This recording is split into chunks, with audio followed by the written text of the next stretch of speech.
روزے کی حالت میں خدا نخواستہ اگر کوئی میاں بیوی آپس میں تعلق قائم کر بیٹھے تو پھر ان کے لیے کیا حکم ہے؟ عباس بھائی پہلے تو یہ افسوسناک ہے، مجھے خود ایسے فون آ رہے ہیں کہ وہ لوگ ایسی حرکت کر چکے ہیں۔ لا حول ولا انا للہ و انا الیہ راجعون۔ ایک مسلمان جو بڑی شدت سے انتظار کر رہا ہوتا ہے کہ رمضان کب آ رہا ہے، رمضان کب آ رہا ہے، چاند دیکھنے کے لیے کتنی کوششیں ہم نے کی، چاند نظر آنے کے بعد ایک مسلمان کا پورے مہینے کا پلان بن چکا ہوتا ہے کہ میں نے اب دن کو روزہ رکھنا ہے، رات کو تراویح پڑھنی ہے، قرآن کی تلاوت کرنی ہے، اذکار کرنے۔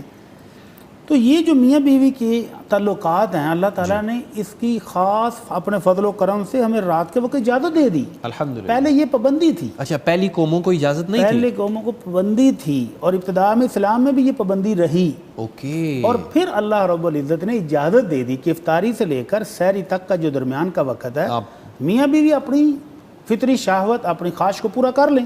صحیح۔ تو یہ اچھا خاصا پیریڈ ہے، تقریباً برابر ہی ہے۔ جی جی جی۔ تو 10-11 گھنٹے اس فطری خواہش کو پوری کرنے کے لیے اللہ رب العزت نے اجازت دے دی۔ سبحان اللہ۔ اس سب کے باوجود اگر کوئی شخص یہ کام دن کے وقت روزے کی بے حرمتی کرتے ہوئے کرتا ہے تو یہ نہایت افسوسناک ہے، ایسا نہیں ہونا چاہیے۔ لیکن اگر کوئی انسان اپنی فطری خواہش اس پر غالب آ گئی، جی بالکل، سفر پر گیا ہوا تھا، واپس آیا، نہیں برداشت ہو پایا، یہ کر گزرا یا ذہن میں نہیں رہا، کوئی بے خیالی ہو گئی، بھول گئے، تو یہ اس کا پھر جرمانہ بہت سخت ہے، اس کی سزا بھی اللہ نے بہت سخت رکھی ہے۔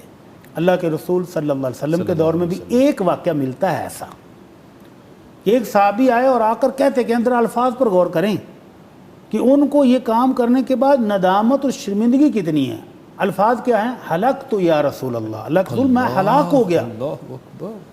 تو آپ نے پوچھا وہ ما اہلکک، تمہیں کس چیز نے ہلاک کر دیا ہے؟ تو کہنے لگا اللہ کے رسول میں روزے کی حالت میں اپنی بیوی سے ہم بستری کر بیٹھا ہوں۔ تو یعنی وہ بھی سمجھ رہا ہے کہ یہ اتنا بڑا جرم مجھ سے ہو گیا ہے کہ گویا میری دنیا اور آخرت گئی۔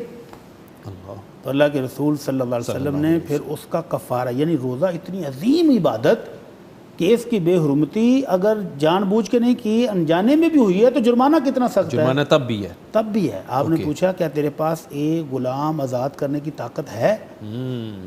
ایک غلام، 10,000 درہم قیمت تھی نبی علیہ السلام کے دور میں ایک غلام کی، 10,000 درہم۔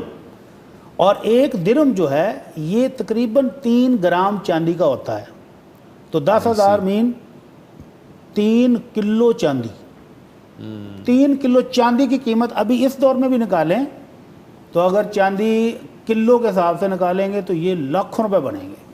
جی۔ تو وہ کہنے لگا اللہ کے نبی میرے پاس اتنی استطاعت تو نہیں کہ میں ایک غلام آزاد کر سکوں، غریب آدمی ہوں۔ تو جب یہ غلام نہیں آزاد کر سکا تو آپ نے فرمایا کہ کیا تمہارے پاس طاقت ہے کہ 2 مہینے مسلسل روزے رکھنے ہیں؟ رمضان کے بعد اس ایک روزے کا کفارہ 2 ماہ کے مسلسل روزے۔ مسلسل کا مطلب یہ ہے کہ اگر درمیان میں ایک ناغہ ہوا تو پھر 0 سے شروع۔ اوکے، صحیح۔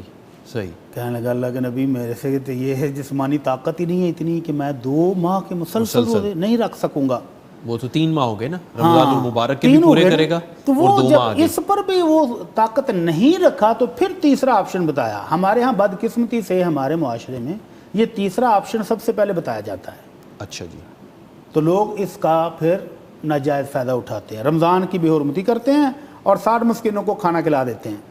60 تو یہ ان کے لیے بڑا آسان ہے کہ ایک دیگ چاول پکوائے اور بانٹ دیے، لو جی کفارہ ہو گیا۔ تو یہ سزا ترتیب وار ہے، سب سے پہلے غلام آزاد کرے، لاکھوں روپے لگیں گے۔ اگر وہ نہیں تو 2 مہینے کے روزے رکھے، اگر وہ نہیں رکھ پائے یا نہیں رکھ سکتا، کمزور ہے، لاچار ہے، تو پھر اس کے لیے ہے کہ وہ 60 مسکینوں کو کھانا کھلا دے۔ صحیح۔ تو 60 مسکینوں کی ترتیب سب سے پہلے نہیں ہے، ہمارے ہاں فتوے میں دیتے ہوئے لوگ ایک دوسرے کو بتا دی یار تم 60 مسکینوں کو کھانا کھلا دو بس ٹھیک ہے، ایسا نہیں ہے۔ یہ تیسرا اور آخری آپشن ہے جب پہلے 2 نہیں کر پائے، تاکہ اس کو آئندہ ساری زندگی احساس رہے، یاد رہے کہ یہ روزہ عبادت ہے۔ اور اس میں ایک بات اور بھی، کیا کہ یہ خالی مرد پر نہیں ہے۔ اچھا، وہ دونوں رکھیں گے۔ اگر بیوی بھی اس رضامندی سے شامل تھی اس کام میں تو پھر دونوں کو یہی جرمانہ ہے کہ ایک غلام آزاد کریں یا 2 مہینے کے روزے رکھیں یا پھر 60 مسکینوں کو کھانا کھلائیں۔ اور اگر بیوی مجبور تھی، خامد نے مجبور کیا ہے، تو پھر اس اکیلے پر جرمانہ ہے۔ صحیح تو یہ اتنی سخت سزا کیوں ہے کہ اللہ رب العزت کی وہ محبوب عبادت جس کا اجر و ثواب اس نے فرشتوں کو لکھنے کی اجازت بھی نہیں دی کہ میں خود دوں گا، خود اپنے پاس اس کی جب بے حرمتی کی ہے تو پھر سزا بھی بہت سخت دی ہے۔ اللہ اکبر